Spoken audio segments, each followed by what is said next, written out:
Welcome to the Week in 60 Minutes, brought to you by SpectatorTV, recorded on Thursday, April the 1st. This week, we look at the latest COVID data and ask where that leaves vaccine passports and foreign travel bans. I'll also be speaking to Mercy Muroki, one of the commissioners for this week's landmark report on racism in Britain, and to activist Fiyaz Mughal about what Islam really says about portrayals of the Prophet Muhammad. And at the end of this show, another big question: what should the West do about China? All that's to come in the next hour of top analysis and debate. Now, if you enjoy what we do here on Spectator TV, why not take out a subscription to the Spectator magazine? It's the fastest growing current affairs publication in Europe. And within its pages and on our website, you can read all your favorite Spectator TV contributors. But even throw in a bottle of free Spectator gin if you sign up at spectator.co.uk/TV offer, or just Google Spectator gin. That's a subscription of 12 issues for just £12, plus a free bottle of gin worth £30. So do the maths. Or if you're American, do the math. It's a no-brainer either way. And as ever, a very special thanks to Charles Stanley for their continued support of the Week in 60 Minutes. Charles Stanley is one of the UK's leading wealth management firms, one of the oldest companies on the London Stock Exchange. We're delighted to be partners with them. Now, the success of the British vaccine rollout has put pressure on the Johnson government to end lockdown restrictions more quickly than it's planning. Compared with Italy, where there's a new lockdown, France, where a new lockdown begins this weekend, and Germany, where new restrictions have been introduced, it's a nice problem for the UK government to have. But so far, it's sticking to a very cautious re-emergence from lockdown, much to the chagrin of some of its supporters. In a moment, I'll be joined by the Spectator's editor, Fraser Nelson, and its political editor, James Forsyth. But first, let's have a look at the latest data. Kate Andrews is our economics correspondent and editor of the daily lunchtime briefing. It's the only roundup email that you'll need for the latest COVID news. Kate, over to you. Thanks, Andrew. The COVID data continues to look very positive, with infections, admissions to hospital, and admissions into intensive care all down 90% since the peak of this wave of the virus, and deaths are down nearly 95%. And for the second week in a row, as you can see from this first slide, deaths have fallen below their 5-year average. In the latest week, ending the 19th of March, there were just over 10,300 registered deaths in England and Wales, down 8% on the average. Now, some of this data is a result from people staying inside, staying at home, but we're definitely seeing the vaccine factor shining through now. Thanks to the UK's hugely successful rollout, it's now estimated by the Office for National Statistics that in the 4 weeks leading up to the 14th of March, that's the latest data set we have, that 1 in 2 people in England, Wales, and Northern Ireland have antibodies. 2 in 5 people in Scotland, or around 40% of people. Now, some of that will be down to infection and building up antibodies from having the virus, but as you can see, these numbers are moving up very quickly. And for infection rates to be plummeting while antibody rates are rising, that is clearly the result of a working vaccine. And the UK continues to storm ahead in the vaccine race, still ranking in the top 5 countries for rate of doses administered compared to the population size. Now, unfortunately, there has been a bit of a setback, and we're expecting a slowdown this month as millions of doses of Oxford AstraZeneca are being held up in India. And this means that the UK's policy of prioritizing first doses is going to pivot to prioritizing second doses.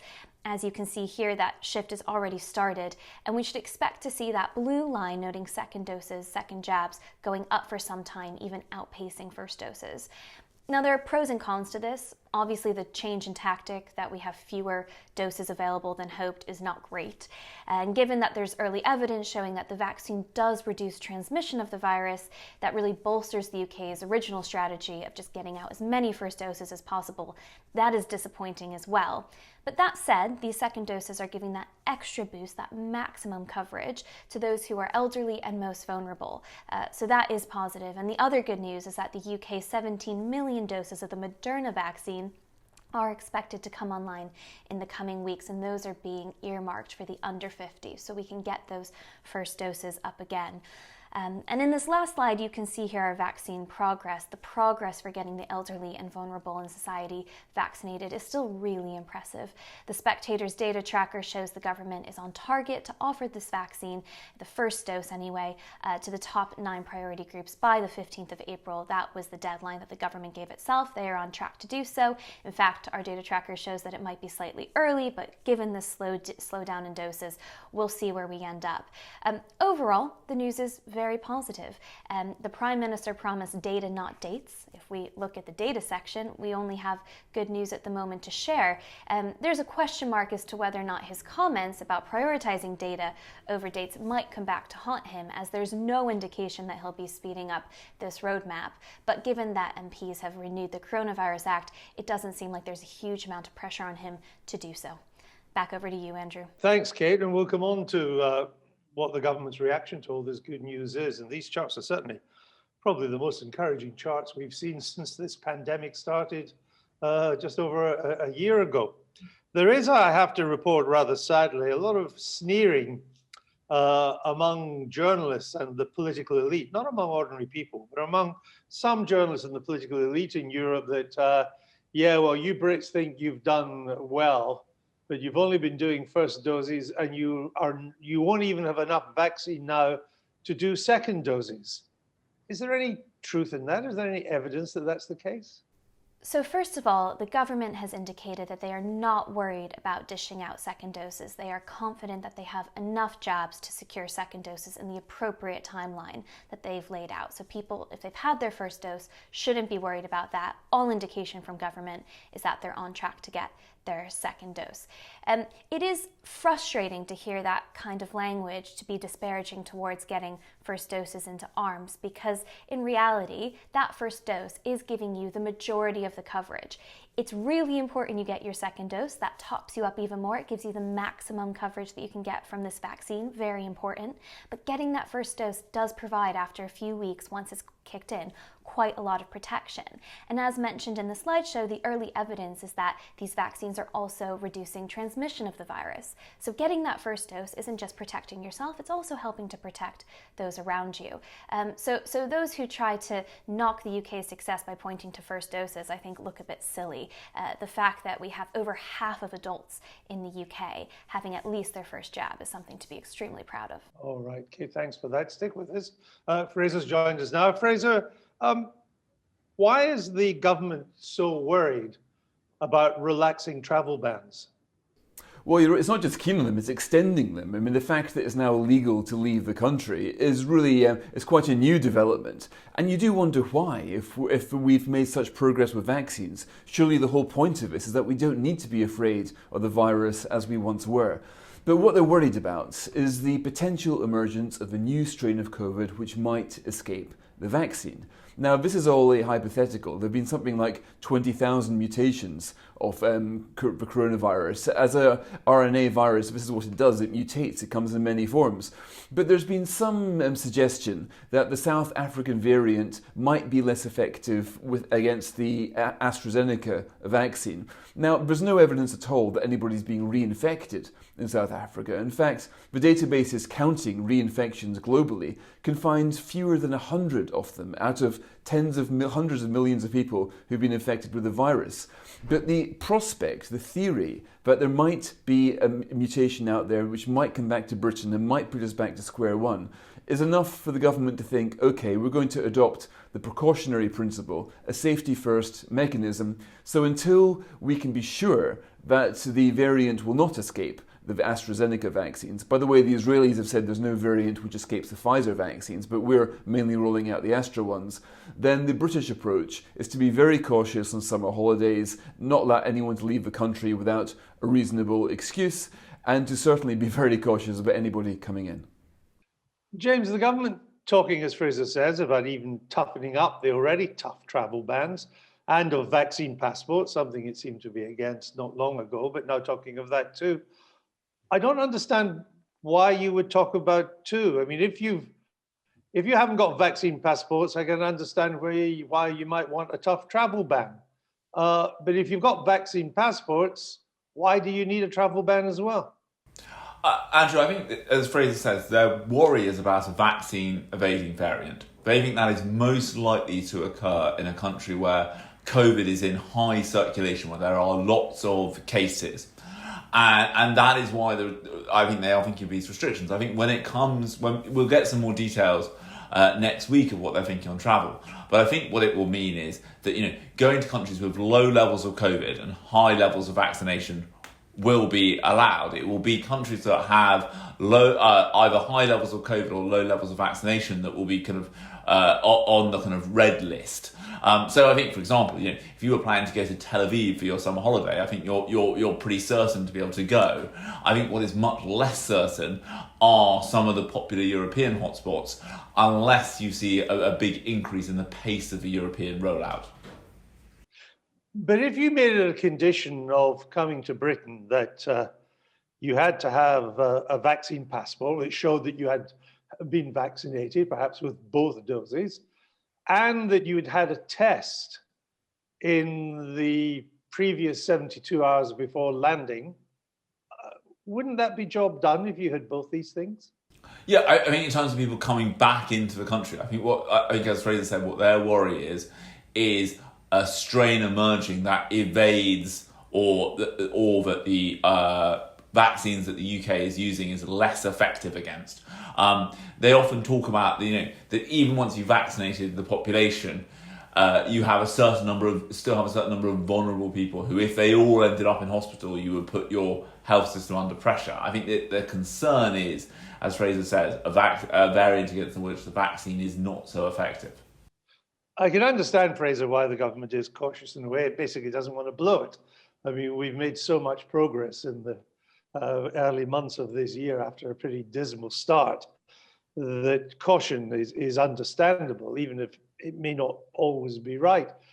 Is there any sign of the government changing tack here? Is there any sign, as the kind of information Kate was giving us continues to grow, that it will in some way have second thoughts, even just at the margin? I'm afraid not. So there's a paradox here, that the more progress the government makes in the vaccine rollout, the lower the virus levels are forced back, the more nervous the government is. It's almost as if it wants to make us a kind of born-again Australia, using our island status to isolate us from the rest of the world. And the strange thing is that the precautionary principle is a very interesting political development because it completely transforms the relationship between the state and the individual. I mean, back a couple of years ago, if the government wanted to restrict your liberty, to stop you leaving the country, it would have to prove there was a very good reason, a very good threat, that it could stop you moving about in this way. But now this has been flipped into reverse. There is a theoretical prospect of a vaccine evading variant, and until it can be proved that this doesn't exist, nobody leaves the country. So this takes us into the incredible position. I remember a few years ago, my mother-in-law, who fled the Soviets back in the 60s, was explaining to my kids how she did it, her great escape, that she needed an exit visa. And they were just amazed to hear this. How could you have an exit visa needed to leave a country? I would never have thought that we'd be back here in 2021 introducing a system of exit visas without a very good reason. And I'm afraid to say at the moment there is not a very good reason. There is a reason to be fearful. But I'll tell you what's at the back of their minds, Andrew. There's one country that has made even more progress than us on vaccines. Well, a few countries, but one in particular. We saw it at the start of the slides Kate showed us earlier on, and that's Chile. Chile has vaccinated more people as a portion of the population than the UK. But when the third wave came along, Chile has found itself completely overwhelmed yet again. Chris Whitty spoke about how in Britain, if the third wave would come, it would meet a wall of vaccinated people. Well, in Chile, there is a wall of vaccinated people, but the COVID wave seems to have crushed that wall pretty quickly. So the nightmare scenario of the government is that right now, those favourable graphs that Kate has showed us will completely change due to a new threat. Because one thing we do know about COVID is that it surprises us all the time. And it's being fearful of a new surprise. That means we're pretty unlikely to be able to move as we would like this summer. And bizarrely, this summer we'll be considerably less free to move than we were last summer, in spite of all the progress on vaccines and in taming the virus. But Fraser, doesn't the government have the full picture of what's been going on in Chile? I mean, presumably those who've been vaccinated are not getting COVID. And that a lot of this new third wave is among younger people who, although they may catch it, are very unlikely to die or even be hospitalized by it. Yes, that's right. And obviously you can look at the sort of vaccines which they've had in Chile. Are they as good as the AstraZeneca vaccines and the Pfizer vaccines which we've had in this country? But, right now the government doesn't take much encouragement to hoist the drawbridge back up. All it needs is the potential risk to say, for example, look at Chile, they've been vaccinated, still they've got a problem, so maybe we have a problem. Often the rationale doesn't go much beyond that. When you're talking to the people, the policymakers, people who are deciding the UK policy, they will always say, what about this, what about that? And unless you can prove that the threats they're talking about don't exist, they think, well, let's be cautious and let's let nobody leave and nobody come in. James, Fraser talking there about how the government doesn't want us to leave the country. But if you are vaccinated, particularly if you've had both doses, why would it matter if we left the country? The fear is that, let's imagine that you've been vaccinated with both doses, you leave the country and you encounter the now infamous vaccine evading variant. You would then bring that back and you could then spread this new version of COVID around the country. And because there would be no non-pharmaceutical interventions in place, to use the lingo, so there would be no bars on social distancing, no limits on gathering size and the like, that could then spread very quickly around the UK. That is what their concern is.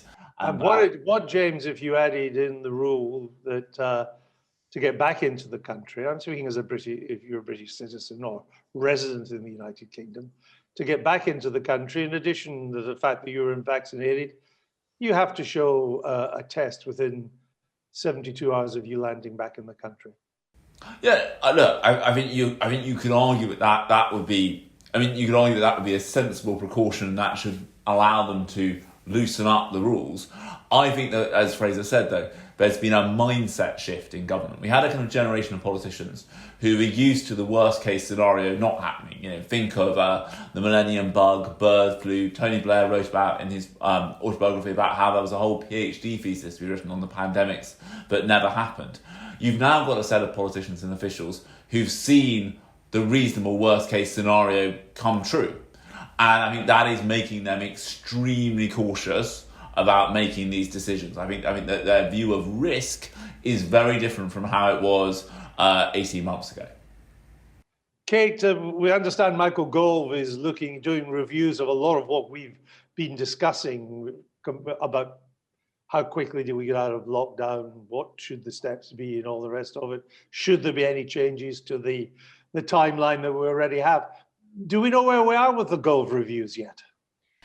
No, we're going to find out a lot more next week. There are 4 crucial reviews to look to, one around social distancing, one around foreign travel, one around working from home policy, and one around vaccine passports, domestic vaccine passports. Now, the one that everyone's looking to at the moment is that last one because that information is expected very soon. And there's rumors that they're looking at using that NHS app that people downloaded to track and trace whether or not they have been in contact with somebody else who had COVID-19, potentially turning that in to some kind of vaccine certificate or negative COVID test certificate. Now, unlike foreign travel, for better or for worse, wherever you fall into that category, there does seem to be pretty broad consensus between the political parties that that was the right area to crack down on. When it comes to domestic vaccine passports, it looks like we're going to see much more of a battle. You have Keir Starmer, leader of the Labour Party, this morning telling the Daily Telegraph that he thinks that such a concept would be un-British. Now, he notably gave himself a lot of wiggle room to determine what he might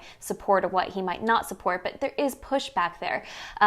Leader of the Liberal Democrats told Katie Balls in this week's magazine as well that he would be opposing vaccine passports. So the government's going to get a lot more pushback. And I think the sense is, if you tell people correctly that vaccines work, and if you have a British public that is overwhelmingly happy to take that vaccine, it does seem very strange to start bringing in systems and mechanisms that would require you to update your health status, negative tests, vaccines to an app to have to show that when you're going about day-to-day activity, whether that be going to a supermarket, getting on a bus, going to the pub.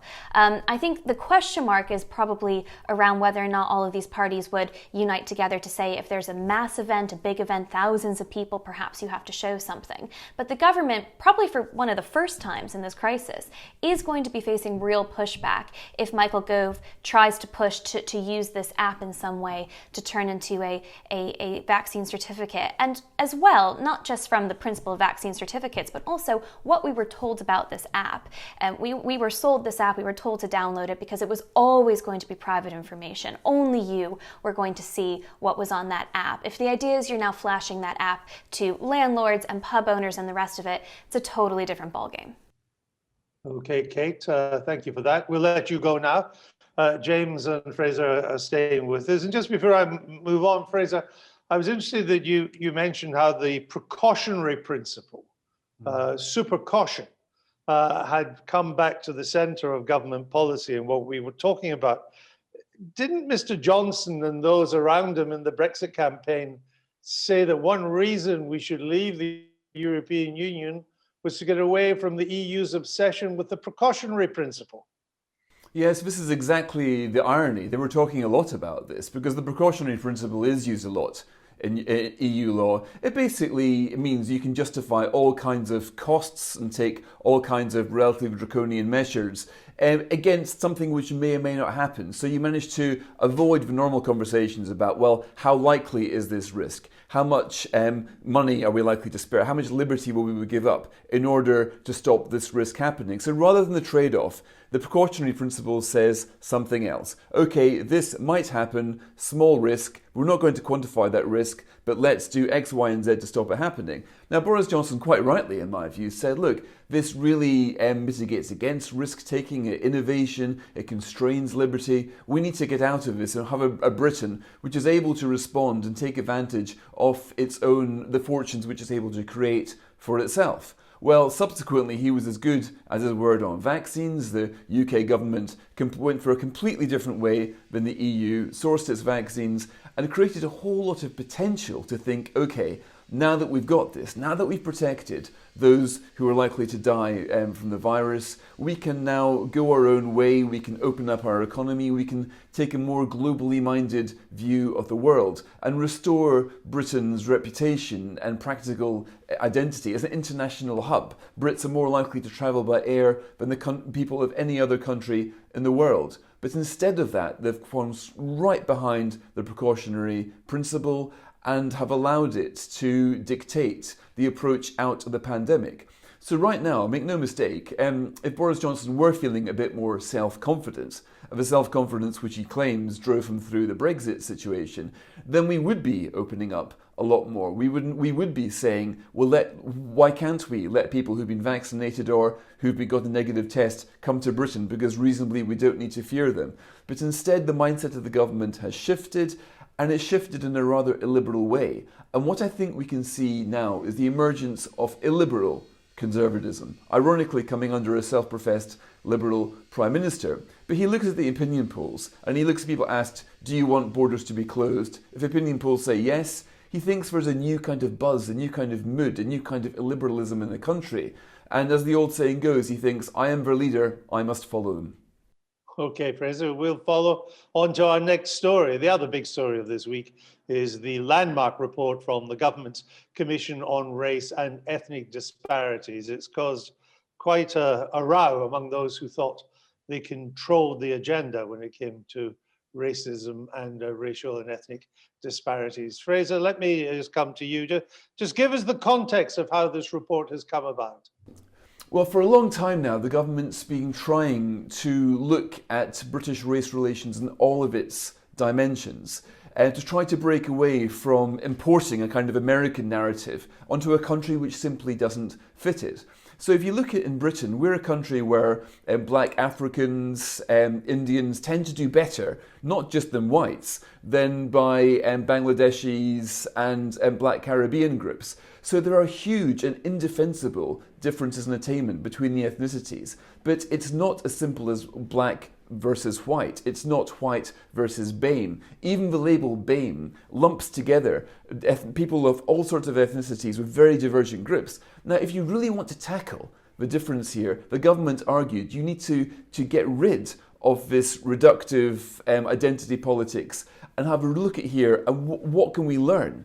So it brought together this the Sewell Commission, appointed by the government but independently, an independent report, to completely turn on the head the narrative of the race relations industry, involving people who hadn't been involved in this campaigning industry, to point out that the Black Lives Matter protests have, according to opinion polls, most people think they've worsened race relations rather than made things closer. So to have a look at the evidence, 285 pages of evidence, and ask instead, what can we learn from it? It's upset a lot of people who had previously thought that they were setting the race relations agenda, but there's a whole bunch of new voices now that this government wants to listen to. And these new voices, through this commission, have had a very different story to tell about the truth and the challenges of race relations in Britain today.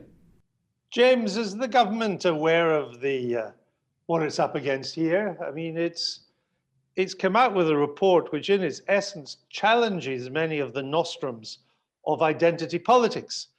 But we now live in an age in which identity politics is on the rise, and for many people is the main form of discourse. Does it realise the challenge that it's got? Yeah, I think if you look at the fact that they appointed Tony Sewell to chair this commission, I think that showed that they were prepared to take on some of these arguments, and I think it is a significant political moment because I think there has been an odd situation where some of the arguments about race have kind of failed to acknowledge the fact that while there's undoubtedly still work to do, things have got massively better in this country in the last 50 years, and the last 30 years, I'd argue even the last 5 years. And I think that is what this report is challenging. And I think one of the crucial points it makes is that this division of the population into white and BAME was, I think, very unhelpful, because I think as the leader in this week's magazine says, it disguised all sorts of differences within these groups, and I think created a kind of quite unhealthy sense of division. And I think hopefully what you can begin to get to now is a more nuanced understanding of the different challenges facing different groups, and that it's not and a kind of simple binary approach is not going to work. Well, it's interesting that the government report has finally caught up with Thomas Sowell, who wrote all about this almost 40 years ago in his masterpiece book Ethnic America. But there we go, better late than never, I suppose. And we're joined by one of the commissioners who authored the report. Mercy Muroki is a columnist, a senior researcher at the Centre for Social Justice. Welcome to Spectator TV. Let me just go through some of the things that I think the report says, and you can mark my card. One of the conclusions would seem to be that when we look at disparities in performance between various ethnic groups, that family structure and social class often have a bigger impact than race. Is that correct? Yes, you see this, thank you for having me on before I begin. You see this in a lot of the areas we looked at. We looked at education, crime and policing, health, and employment and enterprise. And just to take education as an example, we commissioned a bespoke study from the University of Oxford, and actually it clearly showed that socio-economic differences are the key drivers of sort of academic performance across different ethnic groups. But even then, it's completely complicated as well, because what you see is ethnic minority children actually at the same social class even go on to outperform their white counterparts in many instances. And often the disparities in family structures between the different ethnic groups are absolutely staggering. But if you look at the group that has the highest level of lone parenthood, this is Caribbean kids. We're talking 6 in 10 Caribbean kids growing up in lone parent households. And we know that working class households are also more likely to be lone parent households than middle class households. So you can very much begin to map the ethnic differences in outcomes with these other factors such as socioeconomics and family structures. Well, Mercy, that brings me to the next question I wanted to ask, because I think the report gives the data that shows that among all the ethnic groups that make up Britain, and there are many of them, sometimes we kind of lump them as if they're an undifferentiated mass, but actually there's incredible diversity among all the ethnic groups, and that the only ethnic group, every ethnic group performs better than whites, bar Black Caribbean pupils. Is that correct? Yes, that's correct, Andrew. And as I say, this is why we simply can't make this a BAME versus white issue. And actually beyond that, you get people saying, you know, Black exclusions, for instance, Black outcomes. You can't even do that, because actually what we see is African children outperform, white kids outperform, you know, the kind of average, and Black Caribbean kids are one of the worst performing. So even once you start saying, well, there must be racism towards Black kids because exclusions, you know, African kids are no more likely to be excluded from school than their white British counterparts. Again, it's the Black Caribbean kids that see these high levels of exclusions, and then you have to ask yourself, hang on a second, is this institutional racism blanket explanation adequate, or is there other things going on that mean even if you're Black, your outcomes are likely to be different depending on whether you're an African immigrant or, you know, a third generation Black Caribbean child? And I was reading that the pay gap between ethnic groups, the average among ethnic groups and the average in the white population, the pay gap is down now to 2.3%. And something that I thought gave great hope for the future was that your report says it's now negligible for people under 30. Yes, that's right. So the ethnic pay gap, and this is between white British majority and ethnic minorities, is down to 2.3%, which is the lowest level, you know, in a decade. So again, you see that, you know, upwards trajectory. I know there are a lot of people in the race lobby who don't want to accept at all that there might have been any progress over the last, you know, couple of decades. But, you know, the data is very clear on this. And as you say, the under 30s don't see any, you know, statistically significant wage gaps between them. So again, you know, there's this idea that we haven't progressed, or that we're kind of cherry picking data to show where there might be bits of progress and hiding the other data. It's not true, because this is, you know, official statistics. These are national statistics, and you know, if they want to argue with that, they shouldn't be arguing with us, quite frankly. They should be arguing with the statisticians who produce these robust data sets. Now, the report does not say there's no racism in Britain. That would be absurd. We still see many individual examples of it, of racist attitudes and so on. That cannot be just hidden away. You see it particularly in social media. But your report also says that some communities in our country are still haunted by historic racism. What did you mean by that? Well, this is kind of speaking to the fact we know for a fact that people feel that there is significant racism in this country. I can point to the official crime survey for England and Wales, which shows actually racially motivated crimes have gone down massively over time. But it's the case that it doesn't change that people very much feel that not reflective of their reality. And what that's speaking to is a kind of a legacy, because of course Britain was severely racist a long time ago, and there was considerable racism only, you know, 4 or 5 decades ago. And these are people there's many people living in the country today who would have been experiencing racism on a daily basis. And so, yes, there is a lot of people in the country will be living with that legacy of feeling that, you know, Britain's not for them. That they perhaps won't have experienced the kind of prosperity that many of the younger generations have experienced. So there is definitely a legacy, but, you know, we've had kind of people coming out today, particularly on the left, and kind of, you know, these woke activists and saying the report has denied racism. That's not the case at all. We have said, in fact, if they look on just the first recommendation, the first recommendation is to tackle racist language and to tackle kind of racism and to empower the equalities watchdog to do that.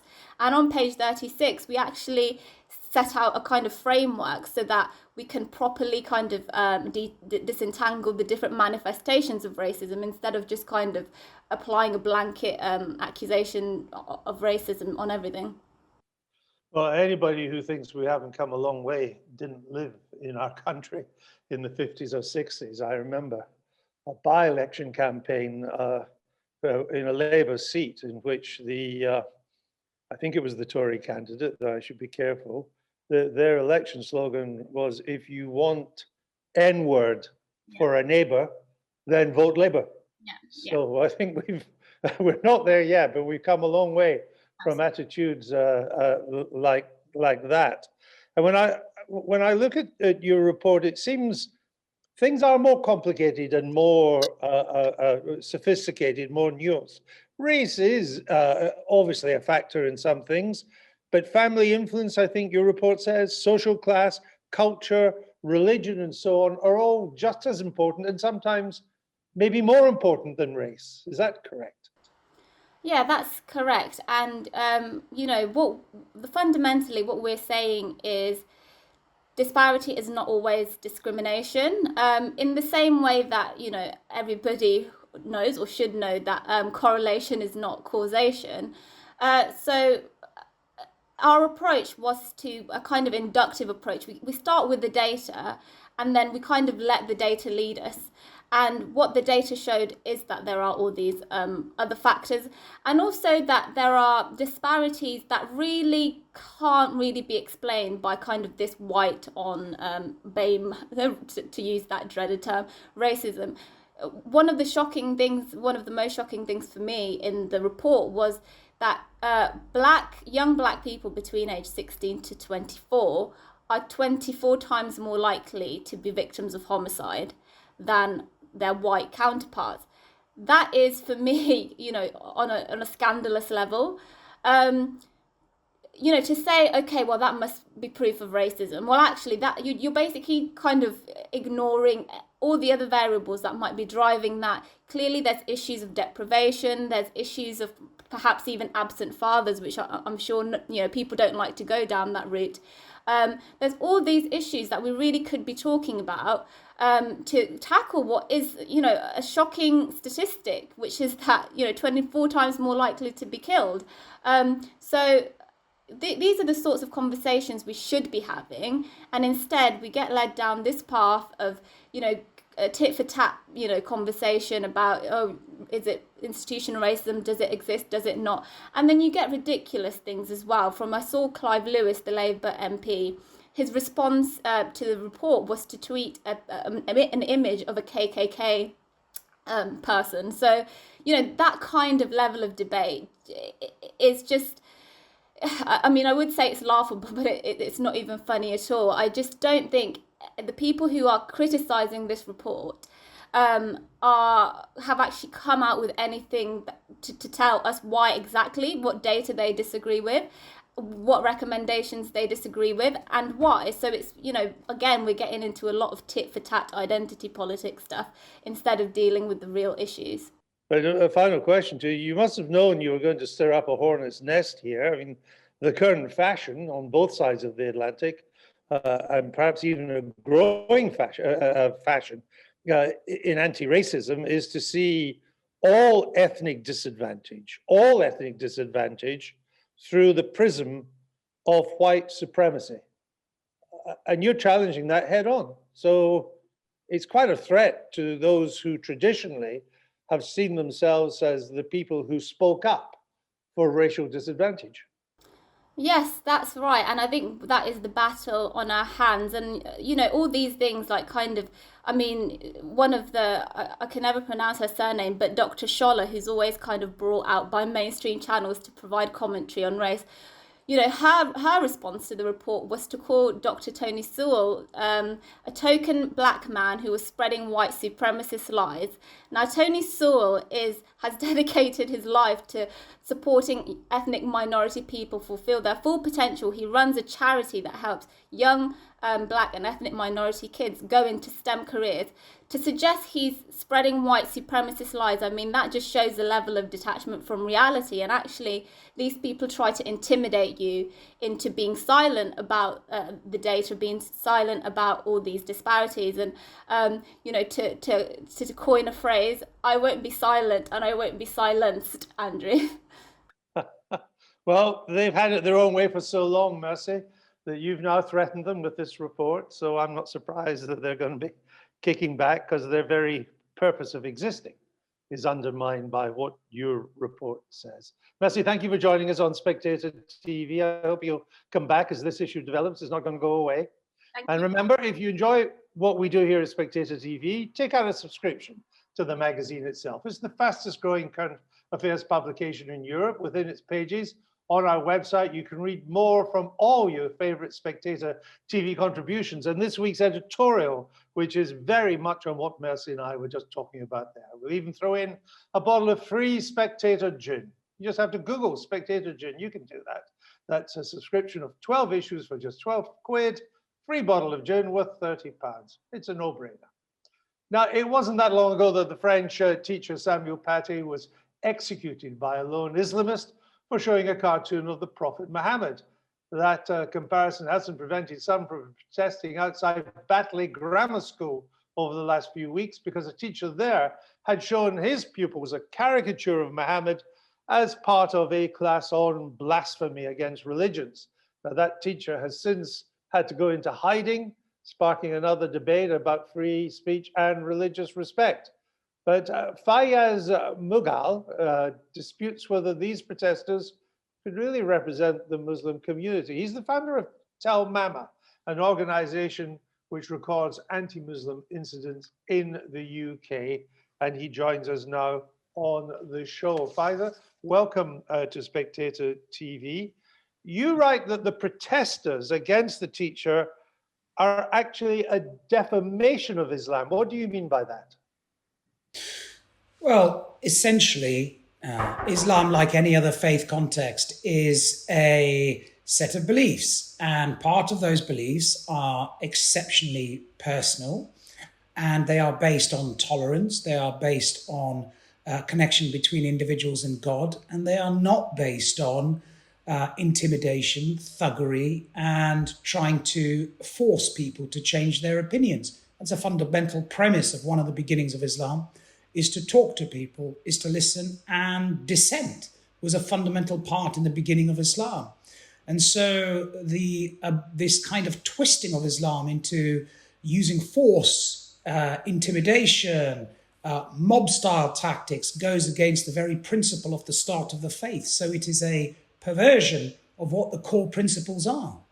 And yet you also write that if you speak up in favor of the teacher, say, whether you're Muslim or non-Muslim, either way, if you do that, you will become a target of what you call mob culture.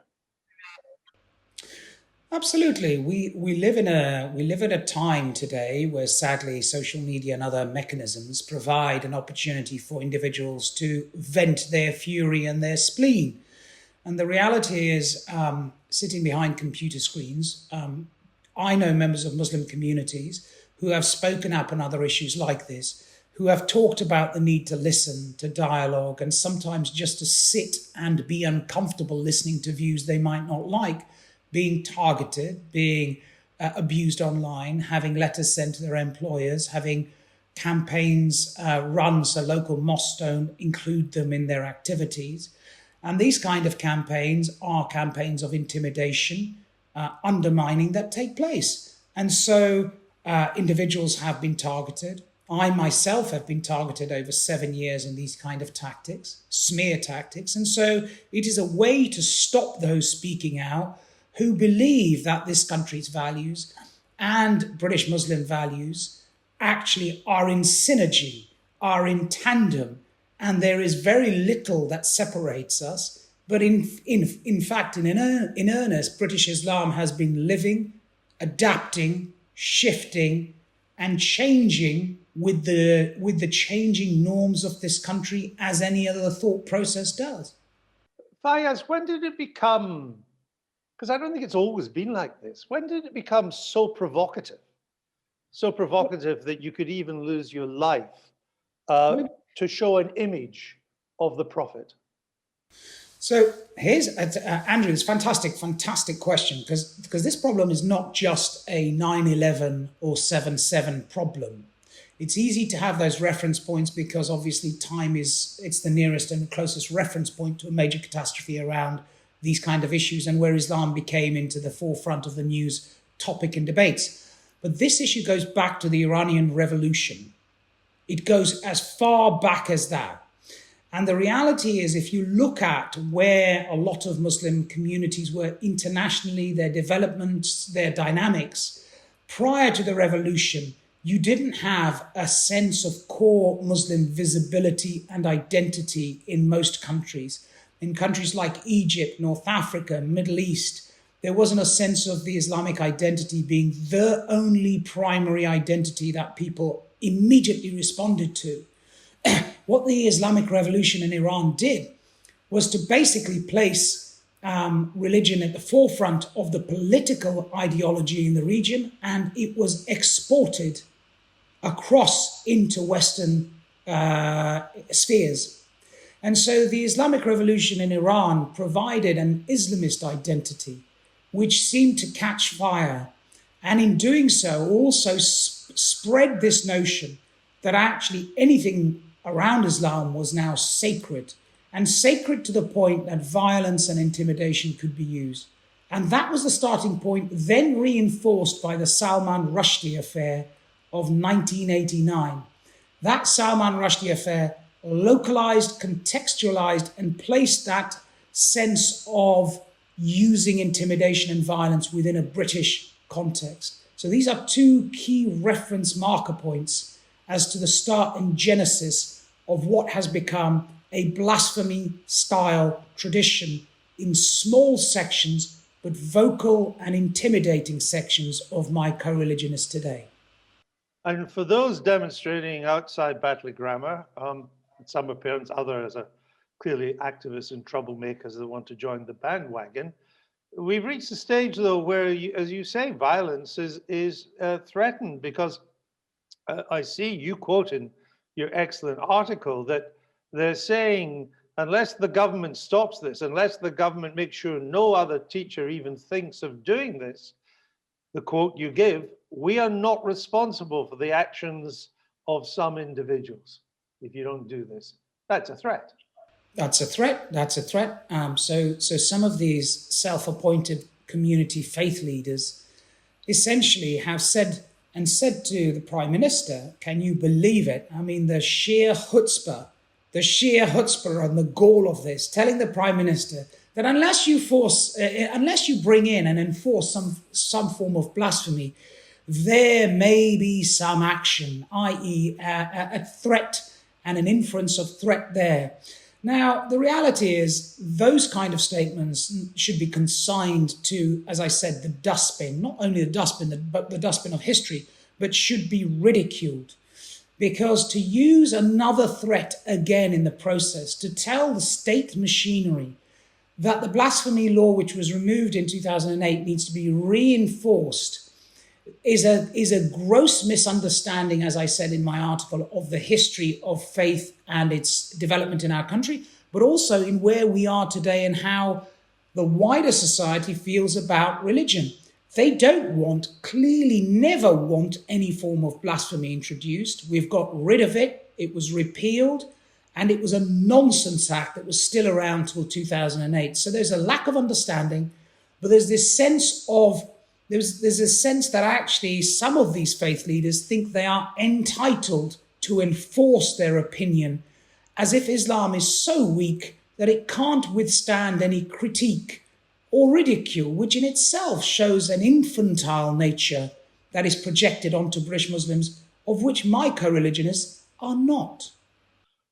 Final question to you. I think I would advise people to go and read your article. It's online in the Spectator website. It's a fascinating insight to, and I thank you for doing it for the Spectator. But I would conclude with this for your reaction. Everything you say, I think most people who read it, they will agree with. But the hard reality is this: it's over for that teacher now. That teacher's life has been changed forever. That teacher's family has been changed forever. No one else is going to do this now. They're going to think real twice about doing this when they've seen what's happened to this teacher. I know Salman Rushdie. I was with Salman Rushdie a few years after the fatwa, and I met him for dinner in Pimlico. There were 4 special branch bodyguards with him. As I walked in, I had to be searched and so on. But he's a rich man. He was able to disappear to New York, and he has reinvented his life in some ways. He's still with us, thank goodness, and he doesn't need quite so much security. But if you're just a school teacher, none of that's open. Your life's been ruined by doing something that you thought was perfectly reasonable in teaching a class about blasphemy. They've behaved in a way that you've destroyed him. No one else is going to volunteer to do the same. They've won. There is a lot of truth in what you've just said. The fact of the matter is this individual is going to sadly and depressingly have to watch their back for just trying to elicit learning and teaching, which was not targeting, let me be clear, a Muslim student. That would be distinctly different. This was about conversation, understanding, dialogue, things that people go to school to learn about. It wasn't about an attack on Islam. It was about that dialogue. And this individual has lost their profession, and as you said, will be watching their shoulder for the rest of their life, sadly. And that is a sad indictment of where we are. If today in 2021 we cannot defend the core values of our country, and I end on saying this, which are also the fundamental core values of Islam. The Prophet Muhammad has said consistently, the pen is mightier than the sword. Always said, learn. It's a fundamental part of Islam. The most sacred element is learning.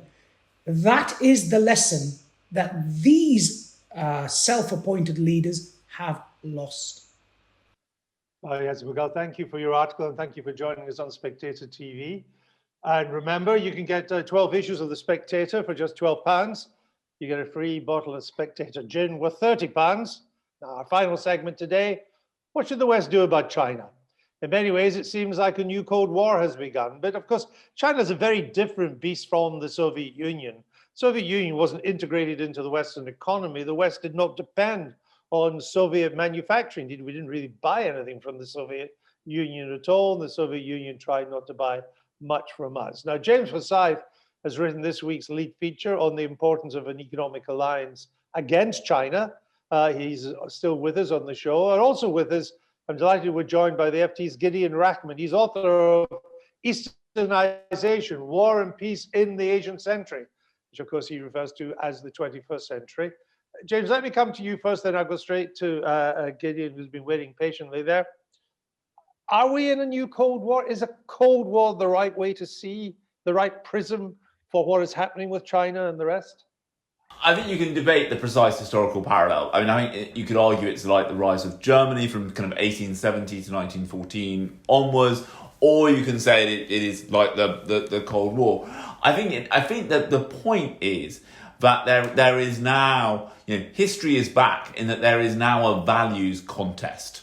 We are now in a situation where the democratic world is faced by a China that wishes not to rise peacefully, not to hide and bide, as Deng Xiaoping talked about, but to actively change the global order.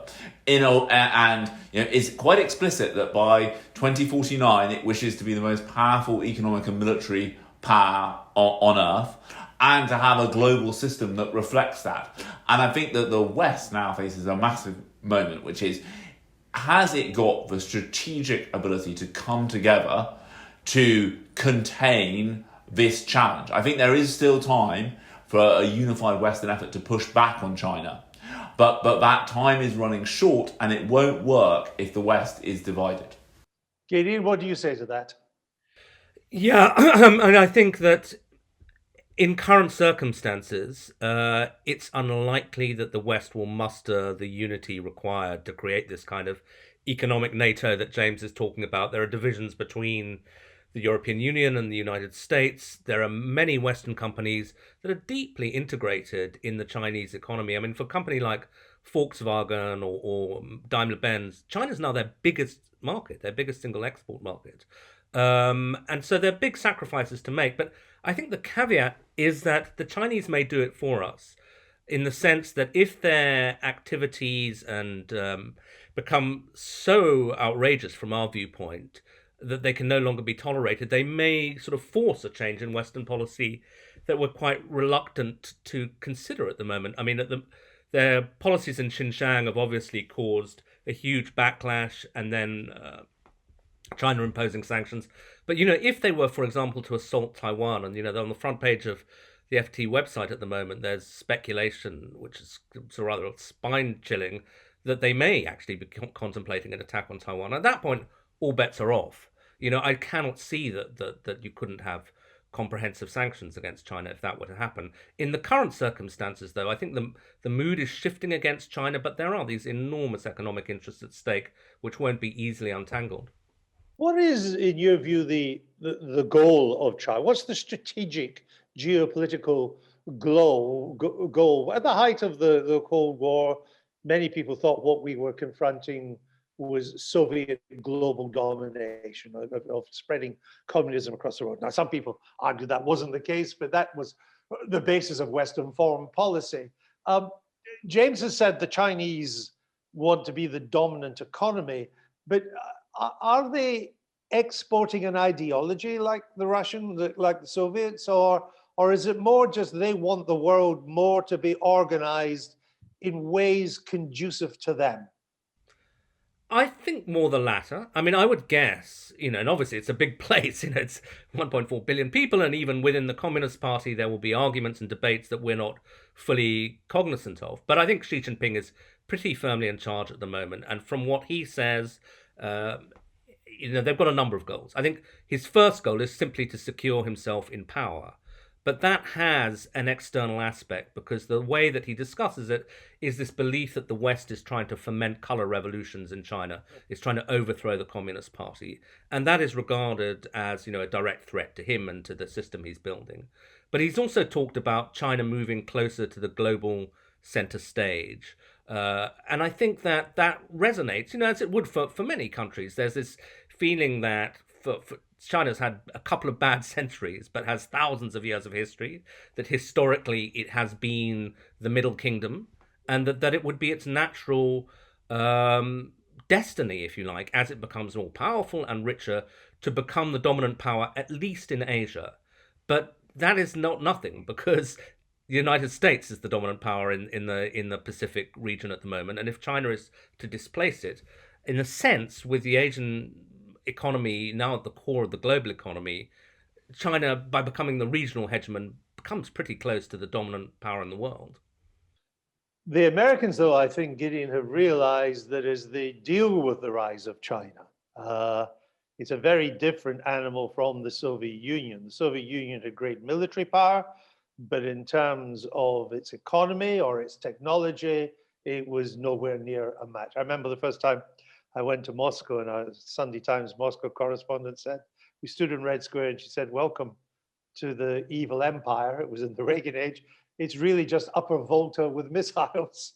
That's not China.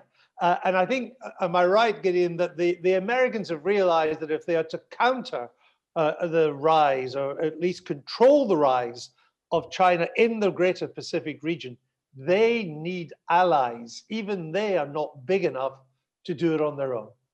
Absolutely. And I think that the Americans are having an interesting and open debate about, if they went to war with China, God forbid, who would win? So Admiral Phil Davidson, who is, the Indo-Pacific Command, I think he may just be about to step down, but he testified in Congress that in 5 or 6 years' time, there would be no guarantee that the United States would prevail in a conflict over Taiwan, for example. America is very, very heavily invested in aircraft carriers, but China's been building up carrier killer missiles for a very long time. It has more submarines. It actually has a larger navy than the United States, although smaller in terms of tonnage, more ships. And Taiwan's next door to them. And for them, it's an existential issue. They would definitely fight over it. There is a question mark of whether the United States would fight over it. And those kinds of uncertainties are dangerous, because if you have absolute certainty that were there a conflict, the US would prevail, there's less likely to be a conflict. But, in the current situation, both sides could miscalculate. And I think on the question of technology that you mentioned, I think the Americans have been shaken, as you say, by the technological prowess of of China. I mean, swapping anecdotes, you said you were in Red Square. I mean, when I was in Beijing 3 or 4 years ago, visiting a family member who was studying there, you suddenly struck that the airport at Beijing is just much smarter than JFK. That as we were walking down the road, she was able to buy food with her phone just by holding it up to a street stall. You couldn't do that in the West at the moment. So they were ahead on certain technologies, and on 5G, which has been the big thing where America has really essentially twisted Britain's arm not to take Chinese 5G technology. One of their problems is there isn't a US 5G at the moment.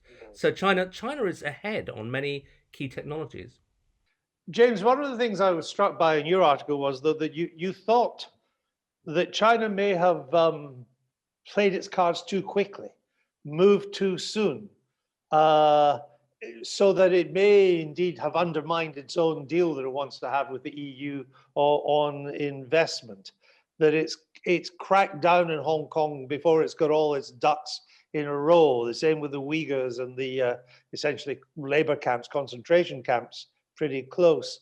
That it's simply overplayed and has given America and its allies some time to get their act together, James. Yeah, I think as Gideon was saying to you earlier, Andrew, they have miscalculated in that they are making things very difficult for the West to ignore. I mean, since Xi came to power, they have become more assertive, and especially since COVID, they have become much more aggressive. And I think if you look at their response to these sanctions, I think you see how this nationalist impulse to always hit back harder, which President Xi particularly encourages, this kind of so-called wolf warrior diplomacy, is flawed, because the issue on which the West finds it easiest to unify around China isn't the economic questions that you and Gideon were talking about, but it is obviously the question of human rights in Xinjiang, the issue of the way that the Uyghur Muslims have been treated.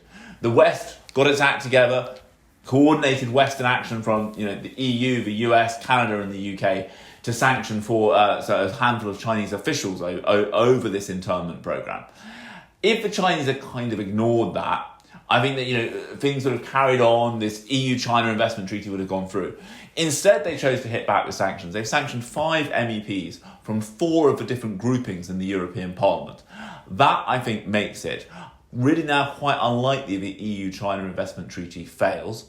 And if that treaty fails to be ratified, that will, I think, sour EU-China relations and makes it more likely that the Biden administration would have a chance to craft a more unified Western economic response to China. If the game of American policy, James, is to build a countervailing alliance to the inevitable rise of China, that can't be stopped. But you could have some countervailing power to stop it getting out of hand. In a long list of potential candidates, was Mr. Trump's decision to pull out of the Pacific Trade Partnership not one of the most stupid decisions of his 4 years in the White House? Yeah, I think historians might well look back and say that was among the worst, if not the worst. I think you see America trying to get back into the region. You look at this very interesting initiative where the Quad, which is the US, Japan, India and Australia, they're coordinating on vaccines, with the US and Japan paying for India to make them and Australia to distribute them in an attempt to kind of counter some of China's influence in the region. Now, Biden has been very reluctant, essentially, to do anything on trade before the midterm elections. But I think you're right, Andrew. If the US is serious about countering China, it is going to have to, I think, join and bolster TPP and to build up a kind of coalition of the willing on trade that acts as an alternative. I think one of the changes we might have to adjust to in the West is that China's power and influence in global institutions now means that, reforming the WTO along the lines that the West would like, removing China's developing nation status and the like, might well be impossible. And in the same way that at the beginning of the Cold War, you formed GATT, the Western democratic nations might have to do something similar on trade, and TPP is the obvious kind of building block for that. Gideon, let me come to you finally. If I was sitting in Washington, I look at Europe and I see that Russia is basically a regional threat. If it's a threat at all, Russia is a regional threat to what it regards as the near abroad. And in Europe, that is what we used to call Eastern Europe. I've also got all these European allies, and they're really reluctant to spend money on defense. I'm having to do most of it. Indeed, I've got Chancellor Merkel in Germany actually doing a deal to buy Russian gas. I look over the Pacific where I've got my other big problem, China, which is a much bigger problem than Russia. But hey, there I've got allies. I've got allies there that are actually realize that China is a threat, and they're prepared to spend money on defense, a lot of money on defense. That would give me some hope. Would that be right? Well, to a degree, but I think in some ways it's more complicated, because if you look at Japan, which is the key power, the Japanese constitution massively constricts the ability of the Japanese to fight, much more actually than even the Germans. And that's a problem. South Korea's in a very tricky situation, has a relatively left-wing government. So it's true that America has a network of alliances in Asia as well as in Europe, but I think they're both problematic in different ways. They're definitely assets. China has no allies. It has one formal treaty ally, which is North Korea. It's probably one you don't want.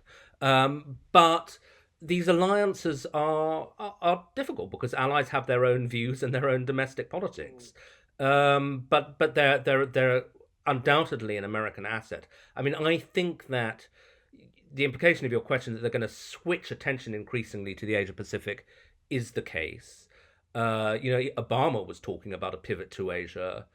Trump spent more time in Asia than he did in Europe. I think the main difference is that Trump regarded the Europeans as drones, as, almost adversaries at times. I think that the Biden administration, although they will share many of the same irritations about low European defense spending, have come to the sort of intellectual realization that if they had to have any chance of coordinating a pushback against China, they have to have the European democracies on their side, and they're going to do their utmost to organize that.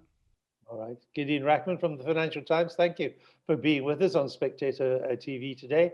And James Forsyth of The Spectator, thank you as well. That's it for this week. Thanks to all of our guests, and once again to our very special sponsor, Charles Stanley, for sponsoring the week in 60 Minutes.